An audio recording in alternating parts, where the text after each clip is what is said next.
허락을 해주신다면 제가 앉아서 발표를 하는 걸로 하겠습니다. 이 콜로퀴움이라고 좀 이렇게 딱딱하게 서서 하는 것보다는 서서 할 때는 좀 많이 좀 잘 알 때 서서 할 수 있는 장단점이 좀 생기는 것 같은데, 저도 지금 현재 디벨롭 중인 연구라서 조금 앉아서 하면 여기 계신 분들은 좀 편하게 나눌 수 있지 않을까 생각해서 앉아서 발표하겠습니다.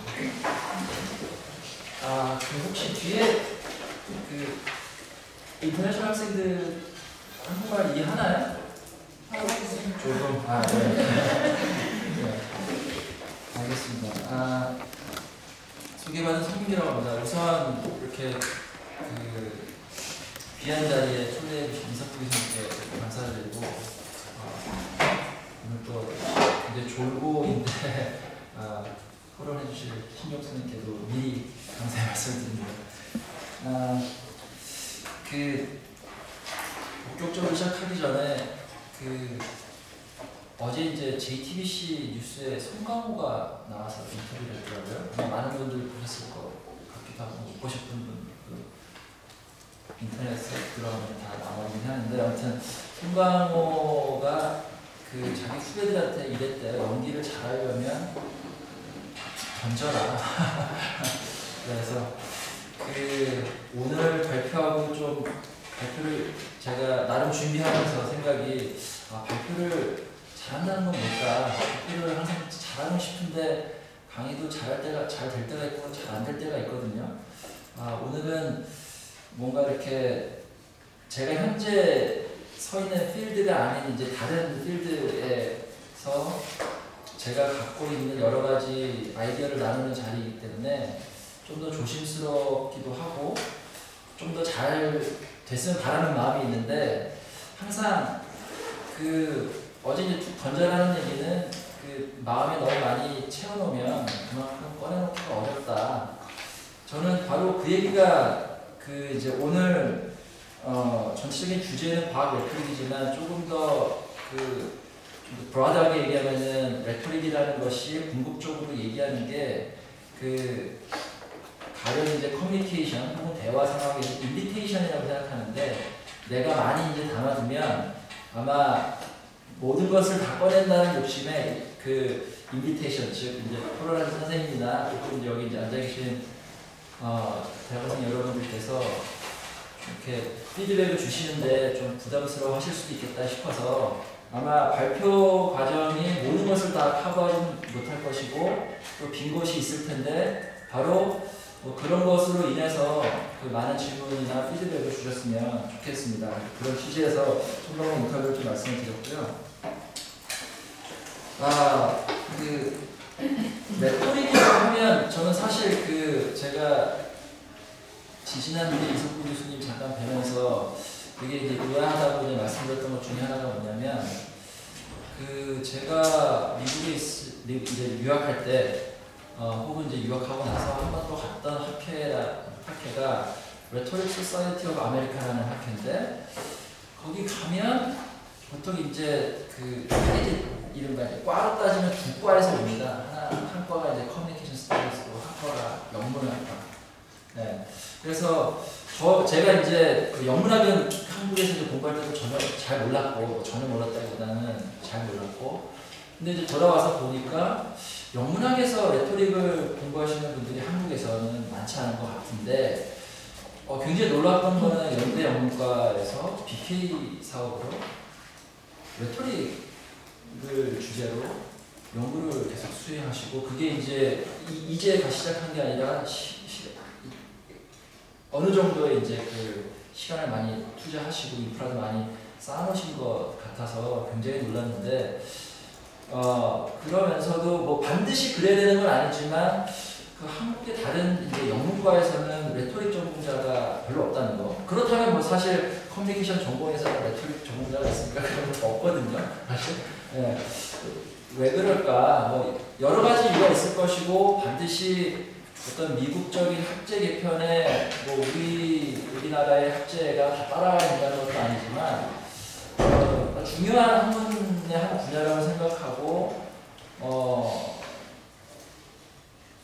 또 많은 사람들이 관심을 기울였으면 좋겠다는 뭐 개인적인 마음이지만, 갖고 있는데 왜 그러지 않을까라는 궁금함을 많이 여전히 갖고 있습니다. 그래서 이 발표는 어떤 점에서는 제가 이제 공부하는 분야에서 함께 이제 공부하실 수 있는 분들이 좀 더 생겼으면 좋겠고 또 같이 공부를 또 해나갔으면 좋겠고 하는 그런 마음에서 오늘 발표를 준비했습니다.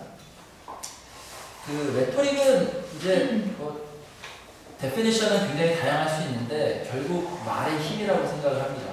말의 힘, 말이 갖고 있는 힘을 어떻게 잘 조절할 거냐, 혹은 통제할 거냐, 혹은 더 잘 생산해낼 것이냐, 더 좋은 메시지를 어떻게 더 잘 생산해낼 것이냐 라는 것이 이제 결국 레토릭을 지칭하는 어떤 그 업구라고 생각을 하는데요. 지난 대선 때 보면 어느 뉴스마다 혹은 어느 그 종편 그 패널들마다 다 많이 했던 얘기가 프레임이라는 얘기지 않습니까? 프레임. 결국 그 프레임, 한국에서 이제 프레임이라고 논의를 하면은 사실 커뮤니케이션 연구나 혹은 다른 연구, 정치 커뮤니케이션이나 정치학이나 얘기를 많이 해오고 있었지만 대중적으로 이제 언급되는 거는 아마 갑자기 성함을 까먹었는데 메라콜 빌리바이라는 그 책이 이제 번역된 버클리 언어학과의 혹시 이름 기억하시는 분? 아무튼 중요하지 않습니다. 예.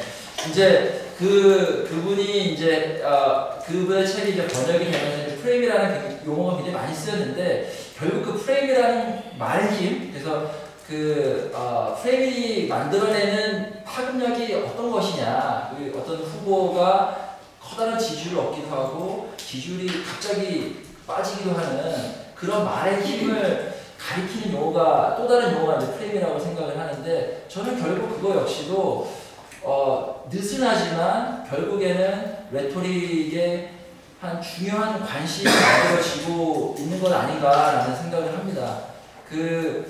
하지만 여전히 이제 레토릭이라는 말을 사람들이 참 저건 프레임 전쟁이야 라고 표현하지 저건 레토릭 전쟁이야 혹은 수사학, 제가 이제 과학 수사학이라고 저는 표현했어요. 잠깐 딴 얘기를 드리자면 과학 수사학이라는 용어를 썼었는데 제가 이제 저희 학교가 울산에 있는데 울산 시청에서 어떤 자문이 있어가지고 갔더니 저보고 과학 수사학 전공자라고 소개를 하더라고요. 그래서 네, 그랬더니 이분들이 CSI를 생각하시는 것 같아요. 그래서 포렌식이죠, 포렌식. 포렌식은 뒤에서 이제 제가 조금 아주 간단하게 다뤘지만은 결국에는 레토릭에서의 아리스토텔레스가 말하는 레토릭의 세 가지 장기 중에 하나입니다.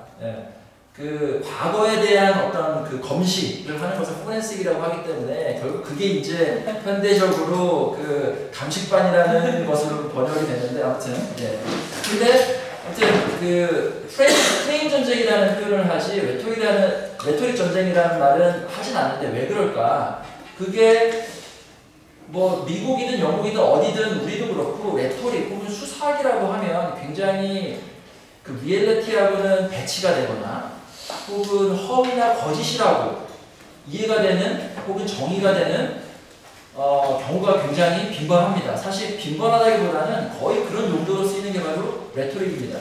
그래서 레토릭을 잘한다라고 하면 잘 속인다, 겉모습을 잘 꾸며낸다 라고 생각을 하지 레토릭을 하면 굉장히 긍정적인 의미는 없어요. 그래서 레토릭을 공부하냐 그러면 남을 참 가령 이제 제가 저희 울산과학기술원에서 생활관장을 하고 있는데 생활관장을 하면 어떤 분들은 이렇게 표현하시더라고요. 생활관장을 하는 학생들을 또 이렇게 잘 다루고 통제해야 되니까 아마 커뮤니케이션 전공자, 레토릭 전공자를 생활관장으로 앉혔나 봅니다라고 말씀하시는 분도 있거든요. 그러니까 그게 이제 결코 좋은 뜻은 아니죠. 좋은 뜻은 아니고, 근데 아무튼 레토릭이라는 것은 저만 생각하는 것이 아니라 상당히 큰 오해다. 레토릭은 결국 우리가 이제 제가 이 글 처음하고 마지막에서도 얘기했지만 레토릭이라는 것은 궁극적으로 액션을 위한 것이고 결국 그 액션을 위해서 얼만큼 말하는 사람 혹은 글 쓰는 사람이 얼만큼 자기 자신의 행동을 윤리적으로 도덕적으로 정당화시킬 수 있는가, 그 과정을 탐색하는 한 학문이 될 수도 있고 인콰이리가 될 수도 있고 어떤 다양한 경로가 될 수도 있고 방법, 툴이 될 수도 있습니다. 그런데 아마 그런 이제 사회적으로 통용되는 레토릭의 정의나 의미가 레토릭에 대한 연구를 심각하게 저해하는 경우가 있을 수 있다. 그런 경우가 굉장히 많다. 이것이 이제 그 과학 연구에 레토릭이라는 툴을 적용할 때도 비슷하게 발생을 합니다. 그래서 과학, 그러니까 흔히 이제 굉장히 폭넓게 보면은 과학 연구라고 하는 것은, 그러니까 인문사회학적인 과학 연구라고 하는 것은 대개 과학 철학이나 과학사 혹은 과학 사회학 이렇게 크게 이제 세 가지 분야에서 많이 연구가 되는데, 과학 레토릭이라 그러면은 보통 그 과학을 어떻게, 과학의 권위를 어떻게 잘 그 번지르르하게 잘 포장해서 사회적으로 잘 수용이 되고 유통이 되게끔 하겠느냐, 이런 의미로 받아들일 수가 있다고 생각을 해요. 그렇기 때문에 과학 레토릭에 대해서 사실 히스토리언 필로소피나 히스토리 오브 사이언스나 필로소피 오브 사이언스, 소시올로지 오브 사이언스가 충분히 고운 시선을 주고 있는 것은 아닌 것 같습니다. 물론 그 모든 사람들이 그런 건 아닌데, 사실 학문적으로 나름 그들 셋들 간에도 상당한 학문적인 긴장관계가 있고요. 그들 셋과, 왜냐하면 그들이라고 말하는 것은 현재 인문사회학적 과학연구의 지배적인 툴을 제공하고 있는 학문 분야는 그 세 학문이기 때문에 과학 레토릭이라는 것과는 그 셋과는 또 다른 어떤 차원의 긴장관계가 만들어지고 있다. 그 긴장관계는 제가 시간이 되면 다시 한번 말씀을 드리겠습니다. 그래서 과학 레토릭은 결국 과학자들이, 하지만 과학 레토릭이라는 것이 단순히 과학적인 발견을 어떻게 하면 잘 프레젠테이션 할 것이냐, 그래서 가령 인포그래픽스라는 것을 잘 배워가지고, 그런 소프트웨어 툴을 잘 배워가지고 그것을 잘 시각해내는 것을 가르치고 그것을 연구하는 것이 과학 레토릭이다 라고 정의한다면, 그것은 과학 레토릭을 굉장히 작은 범위 내에서, 혹은 레토릭이라는 굉장히 좋은, 제가 이제 여기에 표현한 건 뭐냐면 슈퍼컴퓨터를 사놓고 결국에는 문서 작성하는 데만, 물론 이제 그게 굉장히 중요한 측면이기도 하죠. 하지만 그게 다가 아니라는 것. 그보다는 뭔가 something else가 있고 뭔가 다른 차원의 것들이 있는데, 그 다른 차원의 중요한 것들을 우리가 제대로 보지 못하게 하는 접근일 수 있다는 겁니다. 그러면 그 다른 무엇인가는 무엇일까라는 것을 오늘 자리에서 크게 두 가지 정도로 말씀을 드리고자 합니다. 이제 하나는 과학이라는 것이 제가 이제 그 이른바 이공계 특성화 대학이라고 그 정부 분류표에서 분류가 되는 대학이 있는데요. 이공계 특성화 대학이 있다 보니까 사실 4년제 종합대학에서는 잘 못 느끼실 수도 있어요. 왜냐하면 어쩔 수 없이 이공계 학생들도 섞이게 될 수밖에 없으니까, 큰 교양과목을 듣다 보면. 근데 다미는 그룹이 바로 그 학생들이기 때문에, 제가 이제 그 학생들을 제가 지금 만 6년이 돼가는데 경험을 해보면 사실 굉장히 그 인문학에 대한 접근이 1차다, 이렇게 미약하다, 이렇게 표현하고 싶은 건 아니고,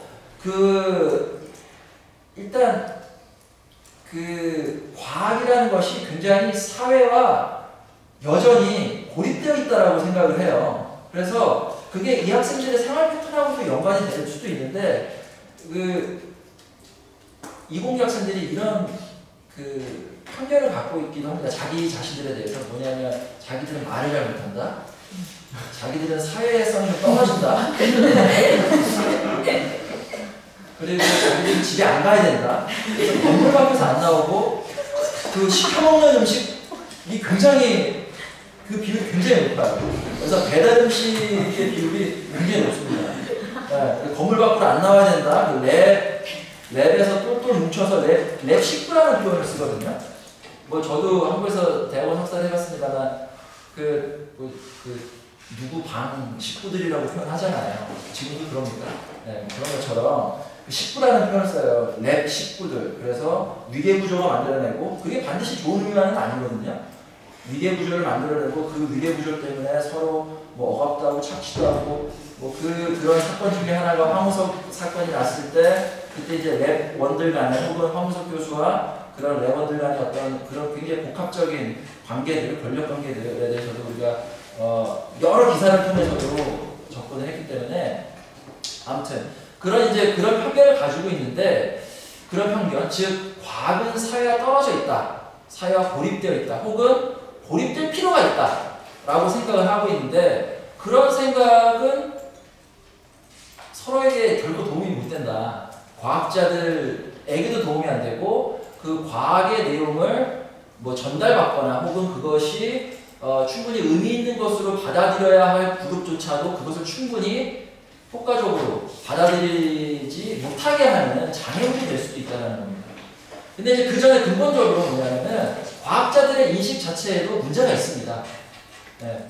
왜냐하면 과학이 지고지순의 아까 전에 이제 그 신용 선생님께서 좋은 그 텀을 주셨는데 hard science라고 부르잖아요. 이 뭐냐면은 뭐 일종의 좀 다른 의역을 하자면 철옹성이라는 얘기거든요. 네, 그 어느 것도 범접할 수 있는 진리를 생산해내는 자연에 대한 진리를 생산해내는 기계라는 의미인데 이제 그 기계라는 것도 단순히 이제 막 생산해내는 것이 아니라 철저한 어떤 원리, 이론과 어떤 그 실험 그리고 검증된 테스트를 통해서 확증된 confirmation이라고 표현하죠. 확증된 이론을 가지고 진리를 추구한다라고 생각하기 때문에 그런 그 과학자들의 인식이 사실 과학이 물론 이제 사회와 구별될 수도 있고 구별될 필요도 있습니다. 혹은 여기서 이제 우리가 이게 우리말로 번역되기 좀 어려운 것 중에 하나가 퍼블릭인데요. 근데 사회라고 번역하기는 조금 굉장히 애매합니다. 근데 또 그걸 뭐 공공이라고 또 번역하기는 한국은 퍼블릭 인터레스트를 생각하기 때문에 또 번역이 좀 어려움이 있습니다. 그래서 일단 여기서 말하는 사회는 이제 퍼블릭을 얘기하는 건데 퍼블릭 스피어. 근데 이 퍼블릭 스피어의 관계가 굉장히 복합적입니다. 근데 그 복합적인 관계에 대해서 제대로 잘 이해는 못해요. 가령 제가 근데 너희들 결국 그 이공계 특성화대학에서 90%의 펀딩은 어디서 나오니? 그러면 애들이 머리를 긁적이고 삼성이요, LG 이렇게 얘기하거든요. 저희들 울산에 현대요 이렇게 얘기하는데 그건 사실이 아니거든요. 90%는 정부에서 나옵니다.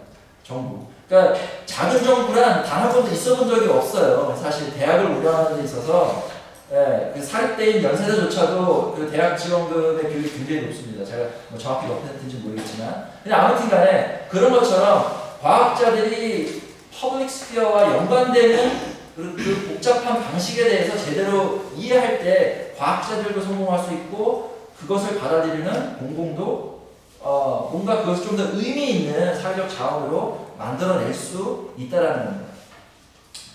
그래서 이제 두 번째 페이지를 보시면은 근데 이제 그런 생각들을 가질 수도 있어요. 어떤 생각이냐면 과학자들 입장에서는 아니 우리가 이렇게 오랜 시간 공부를 하고 굉장히 어려운 수학의 공식, 물리의 공식, 생물의 그 화학의 원소 기호를 그거를 모조리 다 외워서 그거를 적용하고 굉장히 많은 시간 동안 실험을 하고 테스트를 한 다음에 검증을 해서 발표를 하고 과학자 공동체에서 확인을 해주는 건데 이 어렵고 복잡하다는 것을 퍼블릭이 액세스 한다는 것도 첫째 효율성 떨어진다. 그럼 우리 같은 사람이 왜 필요하냐.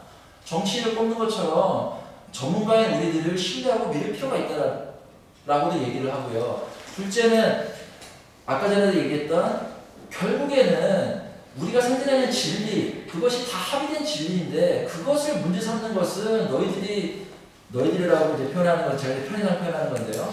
사회적으로 공공이 그것을 제대로 이해하지 못하는 잘못된 그러니까 미스퍼셉션을 만들 과학에 대한 미스퍼셉션뿐만 아니라 트루스에 대한 미스퍼셉션을 만들기 때문에 사회적 진보에 심각한 해를 끼칠 수 있다. 그래서 그것이 이제 표출되는 게 전문가의 전문성의 정치 혹은 politics of expertise라고 하는데 전문성의 정치가 이제 대두가 되는데요. 그래서 사실 과학자들뿐만 아니라 인문사회적으로 과학을 연구하는 사람들조차도 이 전문성이라는 것은 과학이 공적 사회에 연관되는 방식과 밀접하게 연관되는 개념입니다. 왜냐하면 전문성이 없다면 진리나 어떤 정당성을 부여하는 것이 어렵기 때문에. 근데 인문사회학자들 역시도 그 전문성이라는 것에 대해서 좀 나뉩니다. 그 콜린스와 에반스라고 이 사람들은 사이콜로지스트인데 사이콜로지만 공부한 건 아니고 이 사이콜로지가 어떻게 사회적으로 통용되는가라는 것을 사회학적으로도 연구한 사회학자이기도 한데요. 이분들이 2002년도에 발표한 글이 굉장히 큰 파장을 일으켰어요. 왜냐하면 그 전까지 한 90년대, 80년대 중반부터 그 Public Understanding of Science라고 해서 과학이 너무 일방향적인 대중과의 소통을 했다. 그렇기 때문에 이제는 좀 더 그 대중들의 과학의 이해를 돕기 위한 무언가 좀 이렇게 컨트리뷰션을 만들어야 된다라는 그런 일종의 학술 운동이 일어나게 됩니다. 근데 이제 그런 와중에서 90년대 후반 들어서면 어떤 운동이 일어나냐면 이게 이제 포스트 모더니즘 운동하고도 운동이라고 해야 될까요? 사조하고도 연관이 되는데 어떤 사람들이 쭉 보니까 이 Public Understanding of Science의 주된 thesis,가 결국 대중들은 과학이 너무 어렵고 진리에 접근할 수 없는 뭔가 결핍한 상태이기 때문에 그 결핍을 채워줄 수 있는 굉장히 정당한 지위에 있는 사람, 즉 과학자가 나타나서 그 부족분을 채워줘야 된다. 이건 굉장히 권위주의적인 접근이다 라는 그런 또 비판이 일어납니다.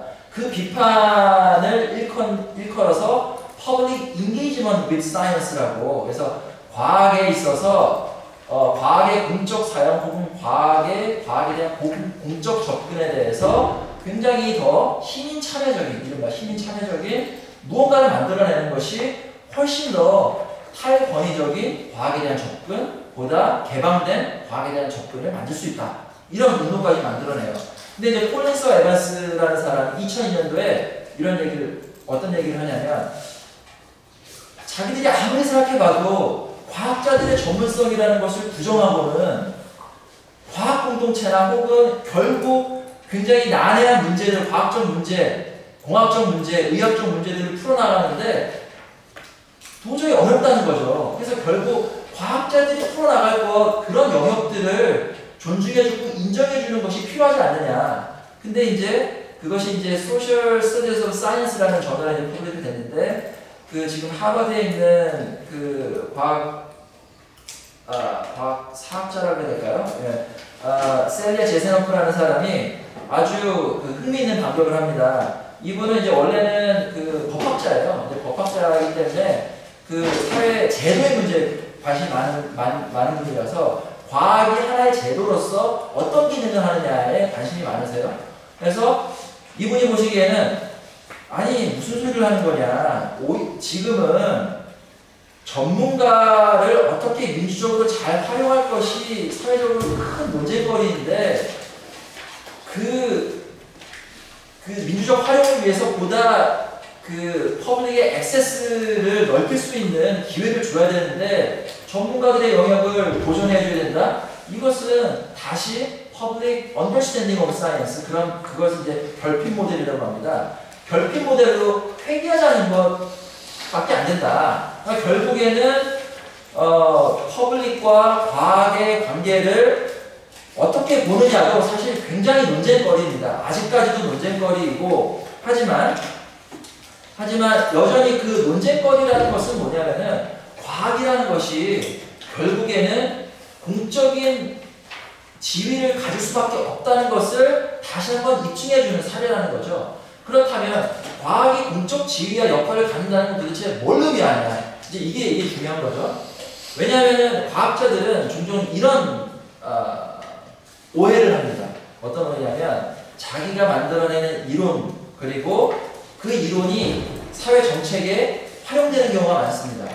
가령 아주 우리 근접파에서는 줄기세포 논쟁이 있고요. 그 다음에 미세먼지도 마찬가지입니다. 그리고 멀리는 히틀러가 사용했던 1930년대 이후에 굉장히 발음을 해서 결국에는 캠브리지 대학에는 사실 1945년까지 44년까지 우생학과라는 게 있었어요. 예. 우생학과가 있을 정도로 굉장히 파워풀한 지위가 있었는데 그러니까 우생학 바이올로지의 내용이 사회적으로 활용되면서 엄청난 큰 파급력을 미치지 않았습니까? 그것이 이제 히틀러에게 전용되고 히틀러가 결국에는 수백만의 주의시를 학살하는 그런 어떤 근거 중에 하나로 사용이 됐던 것인 만큼 근데 이제 아무튼 과학자들은 자신의 이론이 그렇게 공적으로 사용될 때 그것은 내가 생각하는 이론이 아니라 그것은 하나의 정책이기 때문에 내가 확증한 이론, 과학자 공동체가 확증한 이론과 그런 정책과는 절대로 구별될 수 있다라고 생각을 합니다. 그런데 이런 구별이 사실상 가능하냐라는 거죠. 사실상. 왜냐하면 과학은 여러 경로를 통해서 여러 학문 분야를 통해서 쭉 봤을 때 과학이 사회와 맺는 역할은 굉장히 심각하다. 그 얘기는 결국 뭐냐면 모든 과학이 쓰이지 않는다는 거예요. 사회적으로. 가령 이제 울산 과학기술원도 선택과 집중이라는 어떤 파워스에 따라서 특정하게 이제 이른바 이렇게 띄워주는 분야가 있습니다. 띄워주는 분야. 띄워주는 분야가 2차 배터리라는 분야인데 2차 배터리를 연구하지 않는 다른 물공계 교수들은 굉장히 소외감을 느낄 수 있죠. 근데 이제 또 대학 공부 입장에서는 이게 우리가 지금 세계 넘버 3인데 이거를 적극적으로 육성하는 것이 뭐가 문제냐 이렇게 또 얘기를 합니다. 누가 맞다 틀리다의 문제가 아니라 결국에 말씀드리고자 하는 것은 모든 과학이 사회적으로 선택되지 않는다는 거예요. 근데 사회적으로 선택된다는 것은 결국 뭐냐면 과학자들이 만들어내는 이론이라는 것이 사회적으로 수용이 되기 위해서 결국 누군가 특정한 수용자들에게 어드레스를 해야 된다는 겁니다. 수용자들에게 어드레스하지 않는 한 결코 모든 과학이 수용된다고 볼 수 없기 때문에 그것은 있을 수 없는 얘기인 것이죠. 근데 이제 과학자들은 여전히 그런 구별합니다. 과학의 이론과 과학 정책은 절대적으로 구별되어 있다. 하지만 많은 연구들을 통해서 보면 가령 황우석도 마찬가지입니다. 황우석 역시도 줄기세포 연구를 하기 위해서 줄기세포 연구의 혜택을 받을 수 있는 가령 장애인들 혹은 난치병, 불치병 환자들 혹은 불임 혹은 난임 부부들을 적극적으로 어드레스했거든요. 그럼으로써 이론이 적극적으로 정착화됩니다. 그 얘기는 결국 뭐냐면 과학과 퍼블릭과의 관계가 결국에는 뗄래뗄 수가 없는 관계고 그 뗄래뗄 수 없는 관계를 이해하기 위해서는 과학이 어떻게 특정한 수용자에게 어드레스 되는지를 연구하는 과학 레토릭 분야가 충분한 기여를 할 수 있다는 겁니다. 요 전에 한 가지 조금 더 말씀드릴 건 뭐냐면 그럼 왜 그런 생각을 하게 됐는가 그런 좀 이렇게 역사적인 백그라운드 그러니까 과학이 왜 이렇게 사회와 밀접한 연관을 갖게 됐는가 사실 이것에 대한 관심이 사실 굉장히 역사가 길진 않아요. 왜냐하면 그게 여러분 한 번씩은 읽어보셨을 것 같은데 토마스 콩이라는 과학 철학자가 과학사가라고 해야 되나요? 아무튼 그분이 1962년에 과학혁명의 구조라는 책을 씁니다. 사실 그 책은 뭐냐면 당시 하버드대 총장이 토마스 쿤은 물리학으로 하버드대를 들어가고 물리학으로 박사학위를 받은 사람인데 당시 하버드 총장이 보니까 이공계 학생들에게 혹은 이공계 학생들 포함해서 특히 이공계 학생들에게 과학의 역사를 가르칠 필요가 있겠다라고 생각을 했던 겁니다. 뭘 물어보니까 잘 몰랐다는 거죠.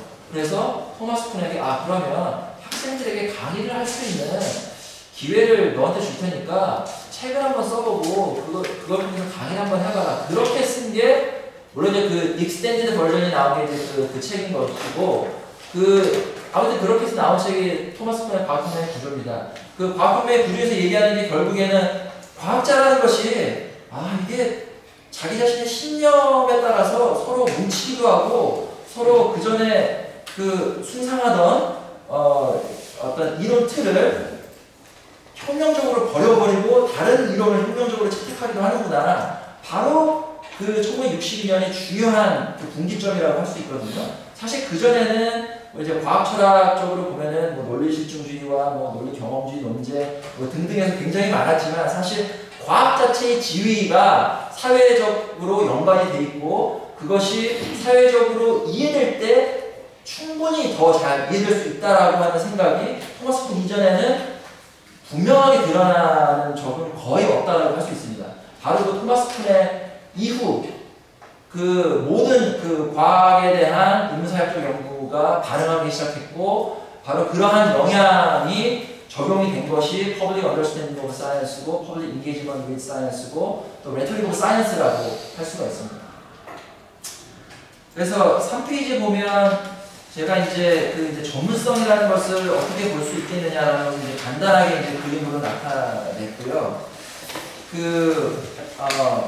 결국에는 이제 담론 구성이라고 하는 것은 결국 언어 사용이 적극적으로 구성된다는 것이죠. 그냥 하늘 아래서 뚝 떨어져가지고 과학 이론이 만들어지는 것이 아니라 과학의 이론도 특정한 언어 선택 그리고 그것을 정당화시키기 위한 어떤 특정한 언어 전략, 그 언어 전략 중에 중요하게 작용하는 것이 전문성이라는 것입니다. 왜냐하면 내가 특정 분야의 전문가임을 입증할 수 있는 권위를 획득할 때 훨씬 더 설득적인, 훨씬 더 과학적으로 많은 리소스를 동원할 수 있다는 것이죠. 조금 먼 얘기입니다만은 여러분 아마 토마스 홉스라는 사람 이름 많이 들어보셨을 거고 그 사람이 쓴 리바이던이라는 책도 아마 알고 계실 겁니다. 그 토마스 홉스가 그 리바이던이라는 책으로도 유명하지만 사실 토마스 홉스가 당시 이제 영국 찰스 2세의 그 선생님이었어요. 선생님인데 당시 그때 뭐가 있었냐면 그 프로멜의 혁명이 있었고 그래서 이렇게 왕당파라 그러죠. 그 왕당파가 갑자기 세계사 얘기 됐으면 죄송한데 왕당파들이 이제 영국 캠브리지 대학으로 도망을 갑니다. 캠브리지 도망가서 왕당파들이 이렇게 뭘 만들고 거기서 홉스가 계속 그 이제 왕을 지지하면서 이제 싸우죠. 그때 중요한 논쟁이 하나 만들어지는데 그게 뭐냐면 진공에 대한 논쟁이 그때 시작합니다. 누구랑 논쟁하냐면 그 진공이라는 것을 발견했다고 해야 되나요? 그 로버트 보일이라는 사람 아마 이제 그 화학하고 연결이 되는데 그 당시 로버트 보일은 영국 왕립학회의 회장이었고 과학자였습니다. 물론 이제 그 당시는 과학자라는 이름은 없었습니다. 과학자라는 말은 사실 18세기에 그 영국의 천문학자인 윌리엄 휴일인 사람이 사이언스라는 말이 있었지만 그러면 이걸 하는 사람들을 사이언티스트라고 부르자라고 해서 생긴 건데 그 로버트 그 당시 다 내추럴 필로소피였죠. 자연과학, 자연 철학자. 근데 내추럴 필로소피의 수장이었죠. 로버트 보일이. 그러면서 싸웠는데 결국에는 로버트 보일이 성공한 이유가 물론 이제 진공이라는 것을 디파인할 때 혼자 한 것이 아니라 자기가 속해 있는 왕립학회 회원들의 적극적인 설득과 지원이 있었다는 거예요. 그런 것도 과학 레토릭이 중요하게 이해될 수 있는 한 사례가 될 수 있겠다는 겁니다. 그 다음으로 이제 제가 말씀드릴 것이 그 레토릭적 지식의 구성이라는 것인데요. 물론 이건 역시도 아까 전에 내용하고 크게 다르진 않습니다만, 근데 제가 여기서 좀 중점적으로 말씀드릴 것은 페이지 5페이지를 보시면 되는데요. 어떻게 레토릭이라는 것이 결국에는 메시지를 전달하는 수용자를 고려하는 어떤 효과적인 장치를 만들어내는 것이냐를 의미한다면 결국에는 전문성이라는 것도 적극적으로 레토릭적으로 구성이 된다는 것이죠. 그 이제 두 번째 문단에서 제가 이제 몇 가지 사례들을 말씀드리고 있는데 어떻게 전문성이라는 것이 수용자의 문제와 연관되느냐라는 겁니다. 그 예 중에 하나가 뭐냐면 그 미국 정신의학회 진단 매뉴얼 중에서 지금 이제 개정이 돼서 에디션 5까지 나왔는데 거기서 최근에 2015년에 개정됐습니다. 당시 아스퍼거 신드롬을 이 자폐증의 한 증상으로 보느냐 마느냐가 논쟁이었어요. 그래서 근데 보니까 아스퍼거 신드롬 환자와 가족들은 이게 그냥 정신병은 아니고 정신질환은 아니고 일종의 이거는 좀 다른 거다. 그래서 적극적으로 또 미국 정신의학에서 그 의견을 수용을 합니다. 그러니까 그런 정신의학의 특정한 대상이 그것이 소구되는 수용자가 어떻게 반응하느냐에 따라서 그것이 하나의 전문가적인 체계 안에 들어갈 수도 있고 들어가지도 않을 수도 있다는 거죠. 또 다른 예는 1970년대 말에 정신의학 진단 매뉴얼 세 번째가 개정될 때 중요한 트랜지션이 만들어지는데 뭐냐면 호모섹슈얼리티, 그러니까 동성애가 정신병. 그 전까지는 미국 정신의학자들에게는 동성애는 정신병이었거든요. 근데 미국 70년대에 여러 가지 사회 운동도 있었지만 70년대에 바이올로지 필드에 굉장히 중요한 변화가 많이 만들어집니다. 그래서 여러분 잘 아시는 인문학과 자연과학과의 이 융합을 일컫는 용어가 있잖아요. 컨실리언스라고 우리가 영어는 하고 통섭. 네, 통섭. 네. 통섭이라는 것을 말씀하시는 최재천 교수님인데 최재천 교수님의 스승이 이오 윌슨이라는 분이에요. 이오 윌슨이라는 분이 소시오바이올로지라는 것을 들고 오면서 그게 이제 결국에는 유제닉스와 연관되는 거냐 하는 그런 반응들을 통해서 굉장히 커다란 어떤 논쟁이 이루어졌고 결국에는 그 결과 중에 하나가 호모섹슈얼리티가 뭔가 사회적으로 이렇게 여전히 노멀하게 다뤄진다는 건 아니지만 그나마 어떤 전문가 체계 내에서 비판적으로 다뤄지기 시작했다는 것이죠. 그것도 하나의 사례가 될 수 있습니다. 두 번째 사례는 뭐냐면 어떤 수용자의 문제가 왜 중요하느냐. 수용자의 문제가 중요하다는 것은 결국 지식이 수사적으로 레토릭적으로 구성된다는 건데 이것도 역시 마찬가지로 뇌신경학 연구자들이 보니까 자기 자신이 연구한 것과 자기 자신이 관찰한 것과 자기 자신이 해석한 것 간에 구별을 제대로 만들지 못한다는 일련의 연구들이 있습니다. 그게 뭐냐면 이걸 통해서 만약에 그런 걸 연구자들이 잘 구별하지 못하는데 그 해석을 가지고 당신의 아이는 어떤 뇌신경학적으로 이런 문제가 있습니다라는 얘기를 들었을 때는 그것은 관찰한 것이 아니라 해석된 것을 받아들이는데 그렇게 됐을 때 상황에 따라 그것이 그것이 다뤄지는 환자를 해서 모아둔다면 가족들에게는 좀 더 다른 의미가 만들어질 수 있다는 거예요. 뭐냐면은 두뇌 활동의 패턴이라는 것이 원래 관찰된 바는 이런데 연구자가 여러 가지 이론을 가지고 와서 해석한 이론에 따르면 다른 것으로 가령 관찰을 A라고 하고 해석을 B라고 한다면 A라는 것을 통해서 내가 내 상황을 인식해야 되는데 B라는 것을 통해서 모든 것을 A라는 것까지도 해석을 다시 해버리는 그러한 상황이 만들어진다는 거죠. 그것이 즉 과학이나 의학의 지식마저도 굉장히 상황적으로 구성이 된다.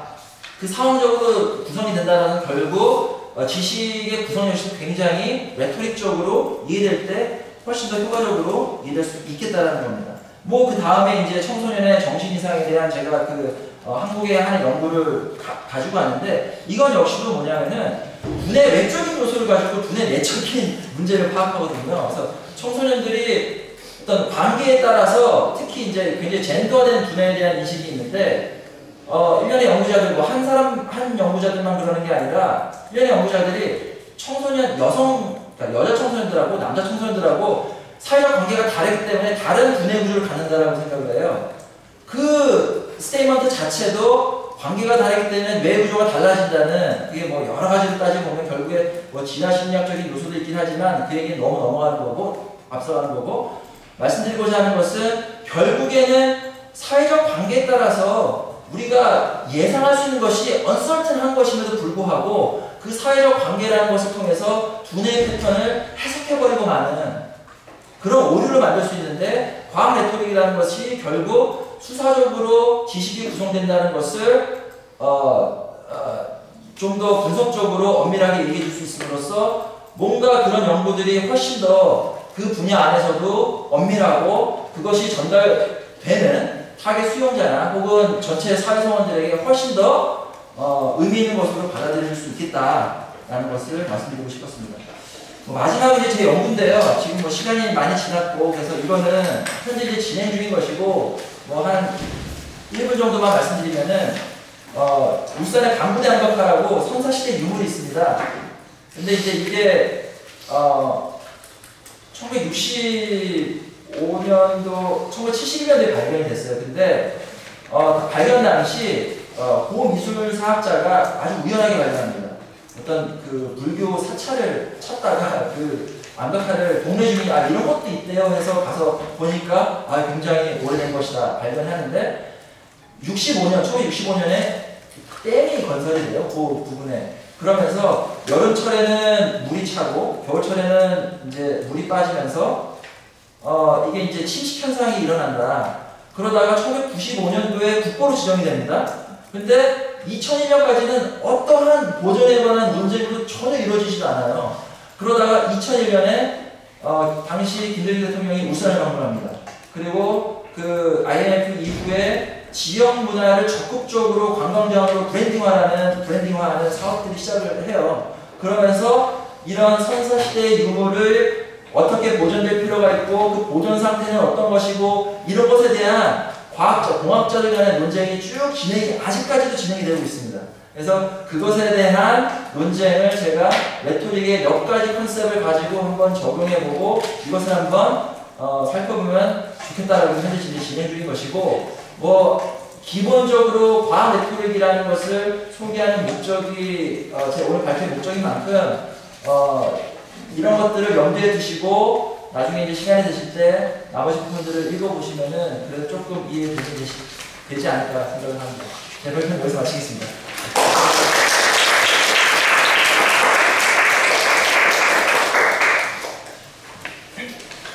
네, 선생님, 제가 이렇게 이제 부탁을 받고요. 사실은 저는 과학에 대해서도 모르고 레토릭에 대해서도 모르고 그래서 적격자가 정말 아니라고 생각을 했는데 제가 이 연수원 경우가 BK 사업자는 너무나 기여하는 게 없으니까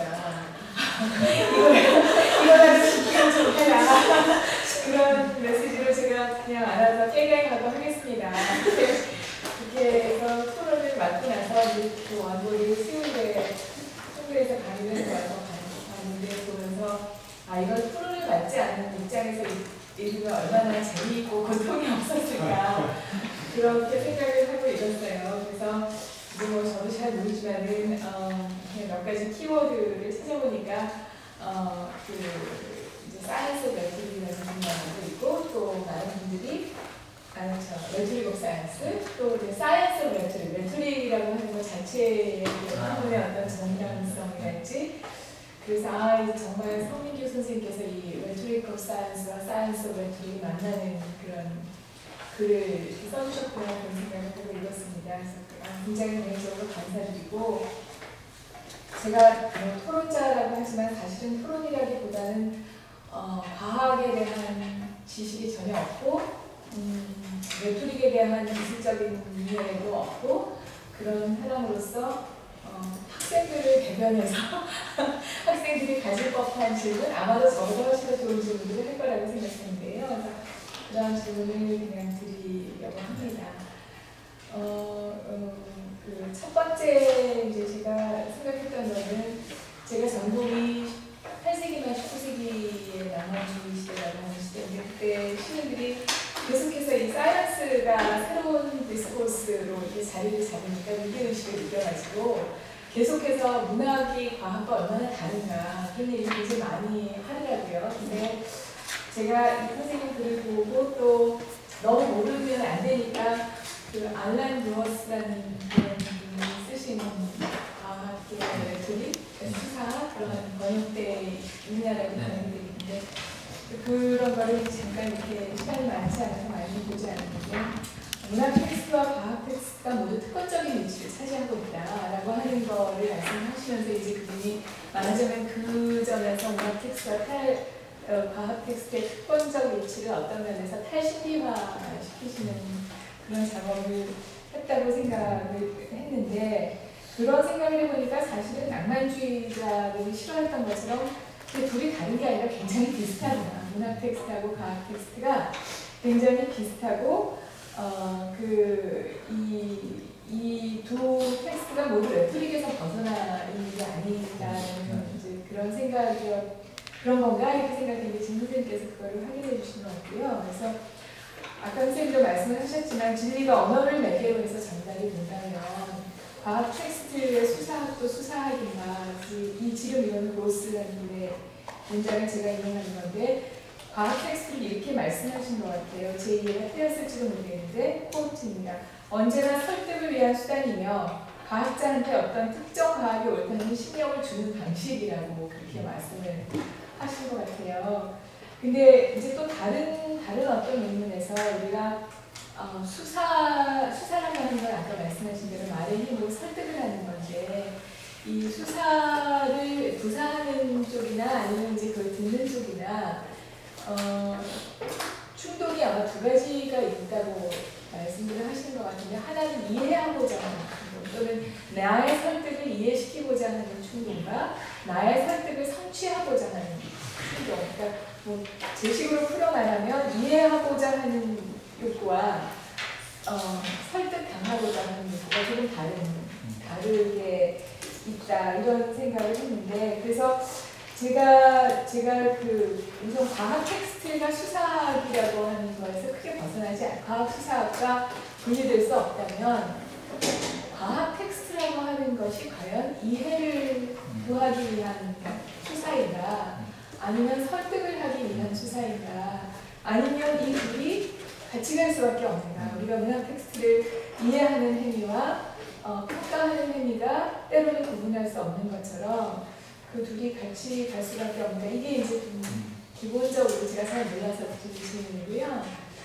그다음에 이제 두 번째 질문은 선생님께서 여기 자세하게 써주셨지만 굉장히 간략하게 말씀을 하시고 진행하신 건데 이 전문 엑스퍼티즈의 구성 얘기를 하시면서 정신의학을 얘기를 드셨고요. 한국의 사례로 이제 물론 청소년 우울증 얘기도 하셨지만 반국의 안각과 금방 말씀하신 걸로 예를 들고 계셨는데 제 생각에 아까 핫사이언스라는 말씀을 하셨는데 정신의학은 사실은 지금 뭐 그 안에 여러 분야가 또 있잖아요. 근데 예컨대 뭐 프로이디안 그 분석 치료를 하시는 분들도 지금도 이게 사이언스라고 본인들은 믿지만 사이언스가 아니다라는 주장에 대해서도 반격을 잘 안 하시더라고요. 그래서 선생님께서 굳이 정신의학이라고 하는 굉장히 아까 핫 사이언스가 아라고 하는 뭐 우리가 제가 물리학이라든지 뭐 화학이라든지 그런 것밖에 잘 생각할 수 없는데 그런 분야가 아닌 정신의학이라든지 반군의 안각화 역시 물론 뭐 지질학자라든지 뭐 그다음에 공학적인 여러 가지 기술적인 연구와 조언을 해주실 분들이 이제 참여를 하시겠지만 반군의 안각화의 보존 문제도 굉장히 여러 영역이 이미 그 안에 들어가 있는 거라서 이 과학 수사학과 과학적 주장과 공적 영역에서의 어떤 거버넌스의 문제라든지 아니면 정책의 문제라든지 그래서 엑스퍼티스가 구성되는 문제를 다루시는 논문에서 굳이 이 두 개의 분야를 예로 드신 이유가 뭔가 그러니까 말하자면 과학 텍스트가 수사학이다라고 하는 거를 저희들에게 더 설득을 하시기 위해서 이 영역을 드셨는지 아니면 저희가 문학 전공자들이 많으니까 핫 사이언스를 좀 피해가시고 친절하게 이거를 드셨는지 제가 그게 조금 궁금했고요. 그 다음에 이제 세 번째는 저는 그렇게 잘하는 건 아니지만은 몇 가지 이런 책들을 보면은 이제 진리의 권위에 대해서 진리와 또는 진리를 전달하기 위한 예컨대 수사학이라고 좋겠습니다만 이 논쟁을 듣다 보면 이제 골기아스하고 소크라테스, 소피스트인 골기아스가 이 말로써 다 복종시킬 수 있다고 생각했다는 것과 거기에 반박했던 소크라테스의 논쟁 이런 것들이 이제 저는 단편적으로만 알고 있지만 그래서 제가 이거를 보면서 예컨대 뭐 뉴턴이 과학을 썼던 게 이제 1704년이 그 퍼블리셔였다고 알고 있는데 뭐 과학을 썼던 때라든지 아니면 그 전에 뭐 윌리엄 하비 이런 사람이 뭐 Circulation of Blood 이런 걸 출판했다든지 아니면 조금 뒤겠지만 레이테가 뭐 그냥 자기가 관심 있어 그 빛이 뭐다 이렇게 말했다는 때라든지 결국 우리가 아까 그 Natural Philosophy의 상태에서 크게 벗어나지 못했던 과학의 단계에서는 훨씬 더 이 설득을 하기 위한 그런 메토릭이 더 많지 않았나 하는 생각이 들긴 합니다만 어쨌든 과학 텍스트도 수사학에서 벗어날 수 없다면 과학이 농부식에 발전했다고 여기고 있는 오늘날의 과학 텍스트와 그 한 300여 년 전의 과학 텍스트가 본질적으로 무슨 차이가 있으며 그래서 과학의 발달이라고 하는 게 사회에 대해서 갖는 어떤 기여도 이런 것들에서 크게 달라진 것이 있을까 그런 질문을 드리고요. 아주 세부적인 질문은 이제 아까 그 정신의학의 예를 드신 거에서 예컨대 뭐 fMRI에서 이제 어떤 물질을 보이면 그거를 진단으로 이렇게 병명으로 한다고 하는 말씀을 들었는데 들으면서 생각을 한 건데 뭐 폐를 엑스레이를 찍는다든지 기관지 이렇게 보니까 여기 염증이 있습니다. 기관지염입니다. 이렇게 말하는 것과 그 신경과학에서 그렇게 하는 게 어떤 차이가 있는 건가요? 그 세부 그냥 잘 몰라서 그거는 말씀드립니다. 알겠습니다. 네. 아유, 공부를 너무 많이 해보신 것 같은데요. 네, 제가 다 답변을 잘 드릴 수 있을지 모르겠지만 최선을 다해보겠습니다. 사실 전체 과학 레토릭의 논점을 첫 번째 질문과 두 번째 질문에서 충분히 잘 짚어주신 것 같아요. 근데 제가 사실 소개를 위한 오늘 발표의 목적이지만 사실 좀 고민을 했어요. 이 맵핑이 중요한 거냐 아니면 기본적인 어떤 레토릭의 컨셉이 어떻게 적용되는 것을 보여주는 것이 중요한. 그래서 약간 좀 세 번째 질문에 대한 답을 먼저 드리자면 사실 강부단각화와 정신의학을 배치한 거는 이런 사례들이 있다라고 이제 보여드리기 위해서 그렇게 배치하는 건데 아무튼 그 얘기는 다시 이제 돌아가고요. 첫 번째로 가겠습니다. 첫 번째 앨런 브로스가 굉장히 중요한 위치에 있는 사람이고 1990년도에 이 과학 레토릭에 굉장히 큰 논쟁이 있었습니다. 노스웨스턴 대학의 한 커뮤니케이션 교수가 자기가 이제 쭉 봐보니까 과학 레토릭 하는 사람들이 이거 특정한 아리스토텔리안 컨셉 띠어리 가지고 모든 과학을 설명할 수 있다라고 얘기하는데 이거야말로 에피스테몰로지컬 바이오런스다라고 던져버렸어요. 그래서 과학수학을 했던 사람들이 당시 또 막 논쟁을 합니다. 그래서 그게 또 책으로 출간되고 그 논쟁이 사실 아직까지도 꺼지지 않고는 있죠. 얘기가 결국 선생님께서 말씀하셨던 것처럼 과학 레토릭이 과학의 텍스트를 탈신비하게 목적을 갖는 것만으로 정당한 거냐 아니면 그것만 하고 있는 거냐 혹은 그것 자체도 굉장히 중요한 거냐 아직도 여러 갈래로 논의가 되고 있는데 결국 그 논쟁의 뿌리가 뭐와 연관이 되냐면 이건 이제 학문 구체적인 분야와 연관이 돼서 어떻게 좀 받아들일지 모르겠는데 1968년에 레토릭이 과연 에피스테믹하냐 라는 또 그런 논쟁이 있었어요. 그 이후로 제가 마지막 각주에 보면 그거에 대해서 아주 간단하게 말씀을 드렸는데 그게 뭐냐면 에피스테믹하다는 거는 뭐냐면 레토릭이 지향할 수 없는 저 먼 곳에 아이디어한 뭔가의 알의 구성이거든요. 근데 누군가가 레토릭은 에피스테믹한 것을 지향한다 결국. 물론 그 얘기는 뭐냐면 결국에는 알미라는 것도 그런 굉장히 여러 가지 개인적인 의견들, 레토릭 용어로 하면 독사죠.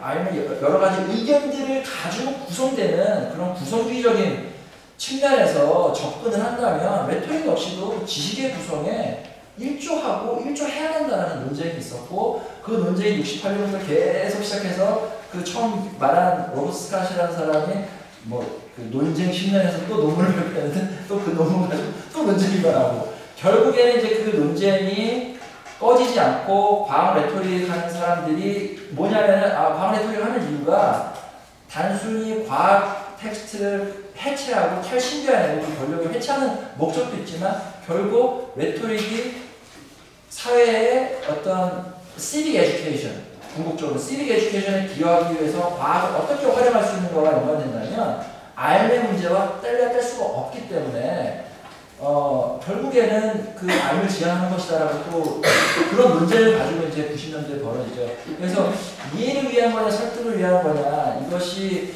어떻게 보면은 철학에서는 이해와 설득이 당연히 구별이 돼야 되고 그 플라톤적으로 구별이 되지만 레토릭 하는 사람들은 그것이 정말 구별될 필요가 있느냐라는 질문을 합니다. 그래서 뭐 간단한 그 답변은 아마 두 가지를 다 지향하는 것이 아닌가 탈신비화라는 것. 또 한 가지 연관되는 것이 최근에 이제 과학을 토익하는 사람이 어떤 또 질문들을 하냐면 너무 과학을 비판하고 있다 지금. 과학이 갖는 중요한 역할에 대해서 오히려 디미스티파잉 하는 미스티파잉 하는 역할을 하고 있다. 이런 또 주장을 하면서 그 전통은 레토릭에서 제가 각주를 간단히 않지만 이 소크라테스라는 그 고대 그리스 철학 그 소크라테스와 같은 시대에 동시대 사람인데 이 사람은 보다 현실적인 문제 해결에 주안점을 두는 레토릭 학자였는데 소피스트한 분류라고도 하지만 근데 결국에는 이것에 이론적 자원을 가지고 있는 과학 레토릭 연구자들이 결국에는 과학을 어떻게 잘 활용할 수 있는지에 보다 중점을 둬야 된다.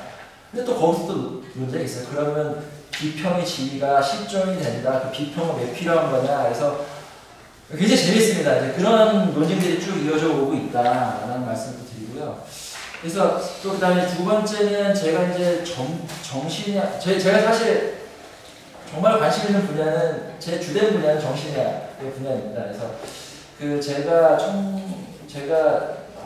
몇 년 전에 발표된 논문에서는 어떤 거 했냐면 그 난민 정신의학에서 과연 난민들을 어떻게 다루는지를 봤어요.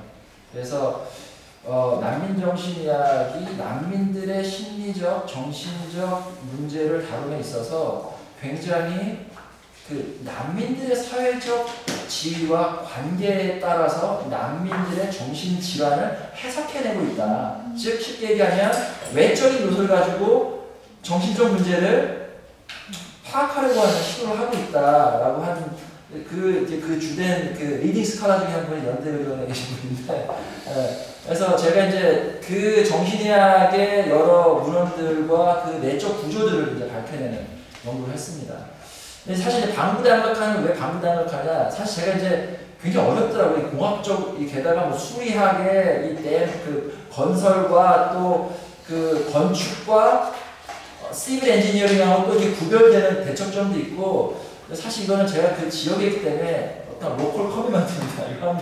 이걸 아무도 안 다루고 있는데 내가 한번 다루고 싶은데 제 전공의 입장에서 한번 다뤄보고 싶다. 근데 이건 역시 굉장히 중요한 사례가 될 수 있겠다. 다만 이제 여전히 고민은 제가 잘 새롭게 공부해야 되는 분야이기 때문에 그런 점에서는 과학자들, 공학자들하고 적극적인 콜라보레이션이 필요한데 그 콜라보레이션이라는 게 쉽지는 않다는 거죠. 그거는 연구 풍토가 우리가 아주 다르니 굉장히 잘 되고 있다고도 많이 리포트 되고 있는 영미권에서도 여전히 힘든데 한국에서는 제가 이공계 특성화대학에 있는 사람으로서는 굉장히 어려움을 드린 것 같습니다. 그래서 그건 여전히 이제 고민 중간에 있는 말씀을 드립니다. 과학 텍스트 역사적 지위는 항상 뭔가 이렇게 반복되는 것 같지는 않습니다. 이제 어떤 특정한 사건에 따라서 의미가 재생산되는 것을 우리가 그 학문적 용어로 역사주의라고 한다면 과학 텍스트에서 그런 역사주의적 접근이 얼만큼 가능할까라는 것에 대해서는 저는 개인적으로 굉장히 회의적입니다. 왜냐하면 각각의 시대 상황에 따라서 다른 턴들이 만들어지거든요. 그래서 최근에 정신의학에서는 바이오메디컬 턴이라고 얘기하는데 말씀하신 것처럼 1950년대까지만 해도 정신의학의 주된 툴은 프로이디안 사이코애널리시스였거든요. 그것을 정신의학의 방법이라고 생각했고 다 그렇게 치료했습니다. 물론 그전에는 이렇게 머리에다가 전기 꼽아가지고 충격 줘서 이렇게 뭐 두뇌 전기를 잘라내고 이런 걸 했죠. 그런데 60년대부터 어떤 그 바이오메디컬한 연구들, 그게 이제 이 생물학, 몰레큘러 바이올로지가 급성장하면서 와 이게 연관이 되는데, 그러면서 인간의 이제 생리학적인 연구로 계속 깊이 파고 들어가면서 이른바 이제 생의료적인 관심들 혹은 연구의 지평들이 훨씬 더 구체화됩니다. 이 얘기는 뭐냐면 결국 각 시대마다 특정한 턴들이 굉장히 컨팅전시가 굉장히 아주 다르게 만들어지기 때문에 과학 텍스트에서 레토릭의 방법 뭐 그렇게 되면 결국 그런 레토릭은 이때도 적용할 수 있고 저때 그건 이제 논쟁의 한 부분입니다. 근데 아무튼 과학 텍스트가 현재와 과거와 굉장히 다른 지위에 놓이는 것은 분명하다 제 생각에는. 그리고 그것을 하나의 어떤 동일한 선상에서 동일한 어떤 현상이나 방향이 전개되는 것으로 이해하는 것은 조금 제 관점에서는 크게 좀 챌린지다 생각을 합니다. 이 정도로 말씀을 드립니다. fMRI는 그게 이제 굉장히 흥미 있는 연구들이 일각제들이 많이 해요. 그래서 UC 샌디에고의 인류학자의 앤드류 더밋이라는 학자가 있는데, 이 사람이 이제 그 픽처링 퍼스널들하고 그 fMRI를 자기가 쭉 연구하는 사람들을 보니까 이렇게 전두엽이 어느 부분이 활발하면 이게 치매하고 연관이 되고 알츠하이머로 연관이 된다고 하는데, 특정 분야들이 굉장히 적극적으로 자기들 그 공동체 안에서 합의되면서 특정한 분야에 어떤 빨간불이 이것을 빨간색으로 칠하자, 저것을 파란색으로 칠하자, 노란색으로 칠하자, 그러면서 새로운 증상들이 만들어진다는 거죠. 그러니까 아주 뭐 다른 이상한 비유는 아닌 것 같습니다. 병원 가면 병이 만들어진다잖아요. 그런 것과 연관될 수 있는 그런 현상들이 그런 메디컬 툴에서도 만들어진다는 거죠. 네. 네. 훨씬 더 그런 그 인체 내부를 바라볼 수 있음으로써 의학의 그런 인식론적 권위와 정당성은 훨씬 더 심대하게 이루어지는데, 그 정당성이나 권위라는 것도 한 번쯤은 생각해 볼 필요가 있다. 왜냐면 저도 아프면은 내시경 받고 뭐 CT 찍고 하는데 그걸 제가 다 의심하진 않지만, 하지만 이 사람들이 어떻게 나의 병명을 컨스트럭트해내는지를 보면은 우리도 한번 퀘스천을 던져볼 필요가 있겠다라는 그런 연구들이 있습니다. 네. 이 정도로 말씀드리겠습니다. 네, 죄송합니다. 굉장히 재밌는 주제고 더 말씀 나누시면 일단 제 두 번째 순서가 있어서요. 일단 쉬는 시간에 혹시 질문 있으시면 개인적으로 좀 여쭤주시면 될 것 같습니다. 일단 선생님 쌤을 큰 박수. 10분 쉬었다가 저희 두 번째